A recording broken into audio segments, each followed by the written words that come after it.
Hello, welcome to Doctor Whoooeeooo. We are Who fans who like to talk about the first Doctor, second Doctor, third Doctor, fourth Doctor, fifth Doctor, sixth Doctor, and seventh Doctor episodes.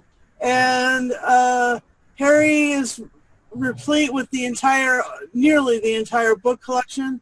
And Harry Van Hoodness has read the Edge of Destruction, the book, and the rest of us have either read it or watched it. So let's get started. Let's talk a bit about the televised episode first. Let's go to Jason Pickering, please. Well, let's see. I watched this earlier. It was probably like maybe the third or fourth time I ended up watching this. Having,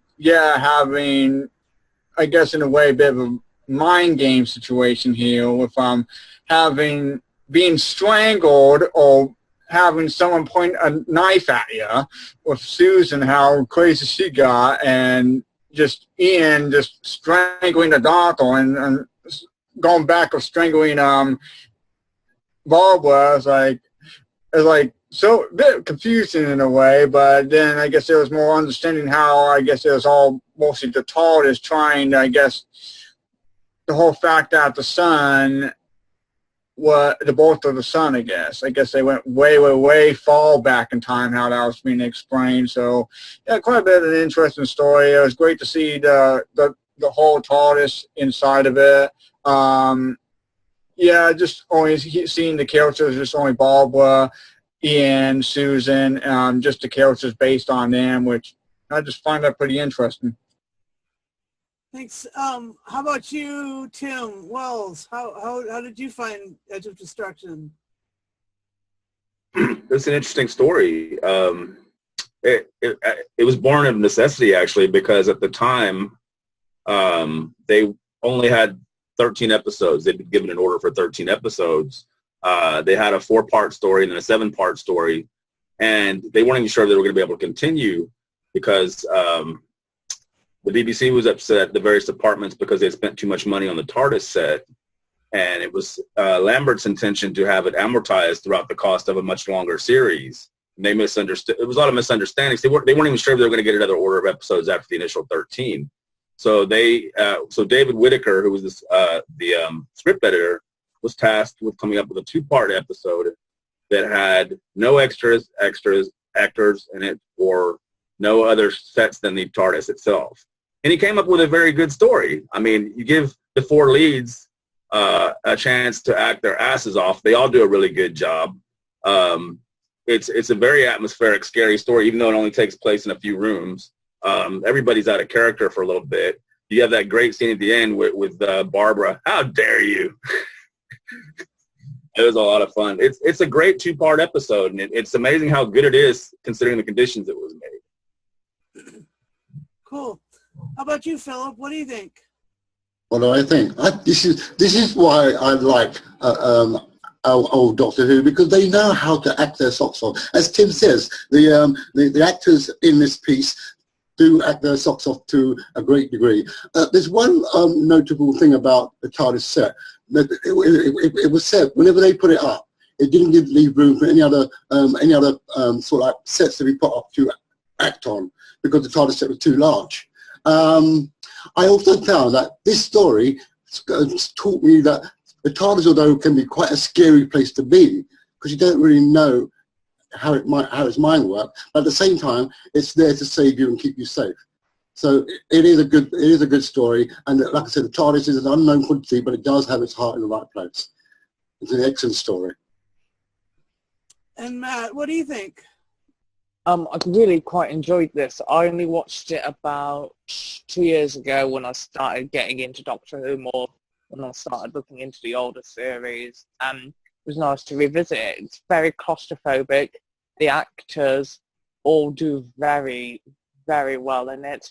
You don't really have any, as Sydney Newman put it, bug-eyed monsters or anything like that. It's just brilliant. I love claustrophobic pieces that work very well, and for 2 stories it was pulled off to a T.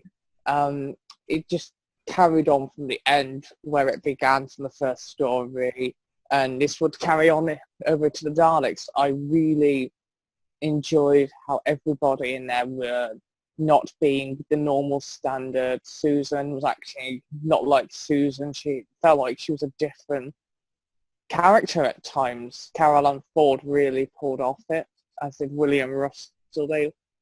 It's just for the amount of time and the small spaces they were in, it's the first filler story in the very first season, and for what it was, I think it worked very well, and the writer must have had a really good understanding how these actors work, and it must have been incredibly hard for a brand new series just to put 4 actors together when they don't know what the rest of the series is going to be planned out as. But it's brilliant. I love that. So can I just interject that this story mentions a place called Quinnus on the screen when they're looking at the various places on the screen. She mentions Quinnus where they lost the TARDIS, and that's the story that tells of this is what tells of the Quinnus adventure they had before they reached Earth. Very cool. Okay. That's awesome. And this is the DVD set that had the Edge of Destruction right at the end of this set. So tell us about the book, Harry. What was the contrast of the book? Nigel Robinson did a fantastic job with the story. I would say that Nigel is probably second only to Terrence Sticks when it comes to writing books. He did a bang-up job with the story. He took a 2-part story that was more a claustrophobic tale and fleshed it out in such a way that it turns into a gem. It gives us insight into the characters. Even little tidbits like the beginning where a file is being kept on Susan because of her odd behavior, how things for her just didn't add up compared to the time that she's in. Things like letters to the doctor because of her grandfather, because of the way she was acting. They didn't get answered. No phone number to get a hold of him at. Just basically, the secretary sent out a notice to the 2 school teachers to follow up on it. That's where the adventure began all those many months ago in November, on board the TARDIS at the TARDIS Lane junkyard. He fleshes it out, gives insight into the characters. The doctor comes across arrogant, basically thinking, I know everything that's going on. And yet, in the end, he's forced to admit, I made a mistake. I goofed. He has to apologize, something he's not used to doing. It's just basically a superb adaptation of a very good 2-part story. As I said, Robinson is good. If you don't have the book in your library, get some of his other books. You won't go wrong with it. The man is a good writer. I put him up there, as I said, I put him up there 10-6. He did that good a job on the story. Well, that's high praise from you. Indeed, that is high praise. I don't normally give out praise like that because the other authors, but Robinson did a bang-up job. Well, thank you. Let's see. What do I think? I'm pretty into this. I like the fact that the doctor, even with an injured head, barrels through and ends up putting his thinking cap on at the brink of destruction or at the brink of disaster. The edge of destruction is just the edge that they all walk on. It would seem really like metaphorical, like there were these metaphors that were brought out into like the storyline and into the acting and stuff, and so that was really cool. I love Barbara confronting the doctor over and over and over again. She was so badass, and I love Susan, threatening everybody because she knows Caroline Ford knew how to pull that off. She knew how to threaten well. And, yeah, I'll pick up the Robinson book. Thank you. That's great. Little small facts of that in that story. The bandage that the Doctor wears with the stripes. That's if you watch it, if you watch the whole thing through, you'll notice that gradually the stripes disappear because that's working on the injury, and as it's working on the injury, the stripes become less and less, and by the end of the story, it becomes like 1 or 2 stripes left on the bandage. One thing that people forget about at this time in the series as well is the Doctor isn't the good guy. He hasn't been established as a Time Lord from Gallifrey that saves planets. No, this guy is an asshole that kidnapped these teachers with his granddaughter in tow. And at this point in the series, he's more of the antagonist than the protagonist. And the teachers are the audience identification figures, of course, because at this point, we're always going to side with Ian and Barbara. Because in this episode in particular, Susan acts completely alien. So it's an interesting two-parter that ratchets up the tension for the series so far. You know, it moves on to better and better stories, and by the end of the series, they've all kind of gotten together into a little bit of a family or a group. But this is still in the early stages when the audience doesn't know who these people are. They're watching it every week, and it's action, adventure, and all that stuff. The Doctor's not really the good guy yet. Yeah, but you can also counter the fact that the Doctor's not really don't understand humans early back then because we're still new to him, and he's. No, I'm not criticizing him. I'm just saying that this is how, I'm how the character was. Yeah, I'm agreeing with you. I'm just saying that's probably why his character's like that because he's still unsure about humans as a whole. There's still a mystery, you know. That's right. The aliens are still a big mystery, and it's up to Ian and Barbara to figure out exactly what's going on, and it takes them quite some time. So yeah, it's a great. This is the great thing about serial television, because it's something new every week slightly, but it gradually builds up to where you know the characters. And in this one, you still don't really have you still not might really know them that well yet. Again, this is episode 12 and 13 out of 13 episodes so far. So yeah, you got a ways to go. So it's all still pretty new. Yep. Third adventure in this 53 years. So what? Anything else, Jason or Matt? Well, the TARDIS scene of the different planets that showed, also how the TARDIS door was opening and shutting and was confusing one of the characters. Yeah, just how it was playing some mind games, especially with, I guess, the time in a way. It was stopping for a bit. And I guess then later on, time was catching up, and then Doctor was realizing, well, we're on the edge of destruction and realizing what's about to happen, which definitely makes it more interesting for the story itself. Yeah, that's great. It's a stupid device to have, isn't it? A fast return switch. I mean, okay, oops, I pressed this button, now we're going to be hurtled back in time to the end of the universe or whatever. It's just like, it's a bit silly, but I mean, it works. It works for the two-parter. Yeah, but that's my one little gripe. The big problem of the whole piece was a little spring in the mechanism, and you think for a TARDIS to have a spring mechanism, it's like okay. So because they do say that when they first landed on Earth and the TARDIS was damaged, you had to cannibalize some of the machinery with human technology. So I can understand why the spring would be there. At this point, you don't really know he's an alien, I guess. You think he may be some mad professor or something that has a time machine. It's hard to say. Yeah, that's right. I agree with that. All right, especially since they changed the first episode from we're born on another planet in the 49th century to, we're not from your Earth and stuff. So yeah, that's pretty possible too. Yeah.